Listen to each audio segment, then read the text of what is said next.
And much more. Virginia Congressman Ben Cline, along with New Jersey Congressman Jeff Van Drew. Gentlemen, welcome. Congressman Cline, Biden has grown to be one of the most unpopular presidents in record time, as we just alluded to, with Americans shouting, "Let's go, Brandon," at sporting events. Then the song by the same name hitting the top of the iTunes chart. Southwest Airlines pilot is reportedly being investigated. He's under investigation for saying, "Let's go, Brandon," over the plane's intercom. Obviously, Congressman, this pilot is a fan of NBC sports coverage because we know NBC would never lie, and that's what they said was going on in these crowds. Or this pilot is obviously a NASCAR fan. In an era where people are losing their jobs over vaccine mandates, should anybody be losing their jobs over "Let's go, Brandon"? Chris, good to be with you. And the president's poll numbers are tanking because he's trying to sell socialism on a nation and on a Commonwealth of Virginia that rejects it. And we're going to see tomorrow in a state that elected him by 10 points, you know, he's going to lose. His party's nominee for governor is going to lose when Terry McAuliffe gets the heave-ho. Glenn Youngkin's an exciting candidate. He's got a positive agenda for the Commonwealth. He rejects the socialist agenda of the left, and he wants parents. Radical concept here that parents should be in control of what they're teaching their kids in schools. That's common sense to me. That's common sense to most Virginians, and that's why Glenn Youngkin's going to win tomorrow. Congressman Van Drew, anti-American Airlines canceled over 1,500 flights since Friday. The airline says it's due to weather and, of course, staffing shortages. Can airlines really afford to get rid of qualified pilots when the mandates are part of the driving force, anyway, in this country, leading to labor shortages? Well, of course they can't. They can't afford to get rid of pilots. We can't afford to get rid of workers. We can't afford to get rid of those who, you know, take care of us with health care, with safety, with public safety, police, nurses, doctors, others. You know what the bottom line is? We can't afford to get rid of our freedoms. And that's what's happening now. That's the real story here.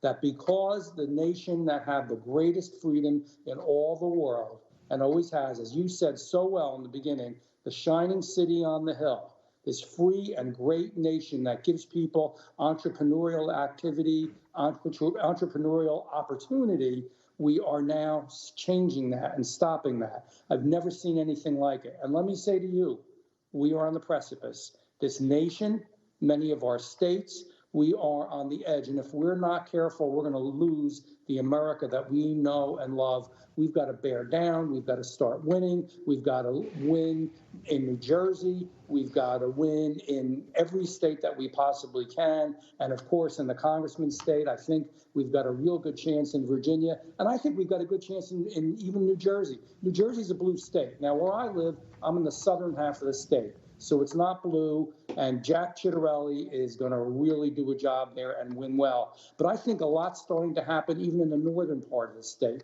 This is more than Republican and Democrat. This is about a continuation of the American ethic, of American greatness, of an American future. This is about giving a chance to our children and our grandchildren. This is about making sure that our cities aren't dens of crime, making sure that literally we do have a chain, an actual production chain where we can get, you know, goods and services produced in our country. It goes all the way down the line. It's about making sure that we don't have a wall that's broken open, and instead of restoring it and making sure that we actually have borders, we're letting everybody pour in. And imagine, this is bizarro world, giving $450,000 to each immigrant.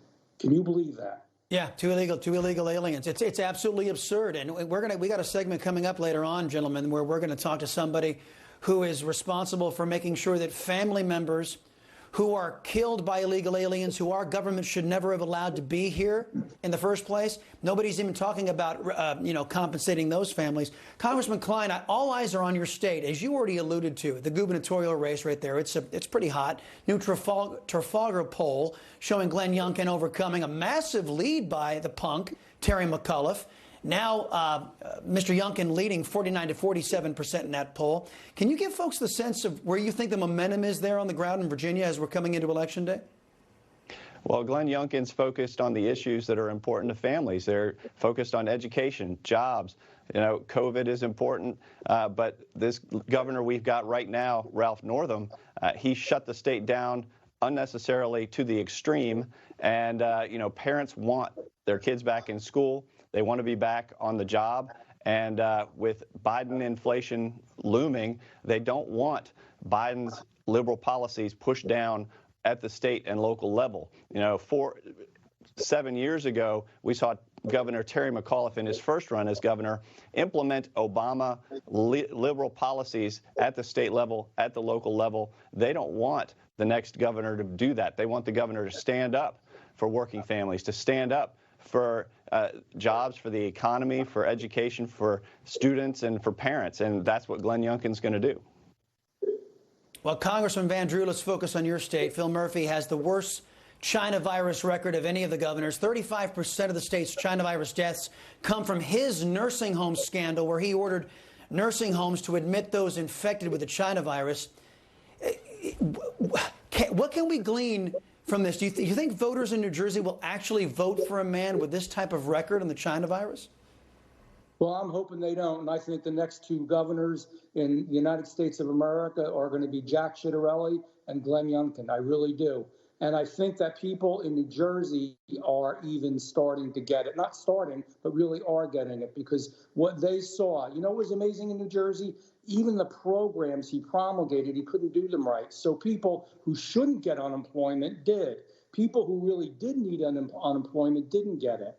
The COVID vaccine, it was so hard to get for the people who really needed it, people who were much older, and all our local agencies and our local offices, including my office, had to really work hard to get that vaccine out there for people who did want it. He's going to actually force people to leave their jobs because they have a different viewpoint. Look, I got the vaccine.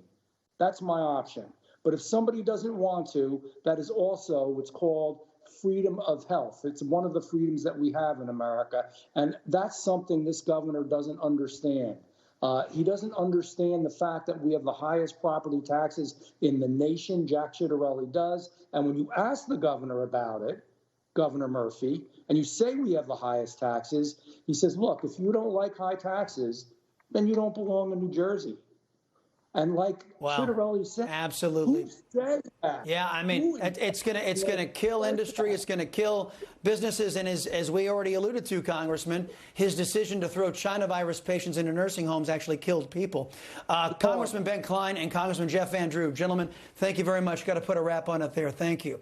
Coming up, shocking.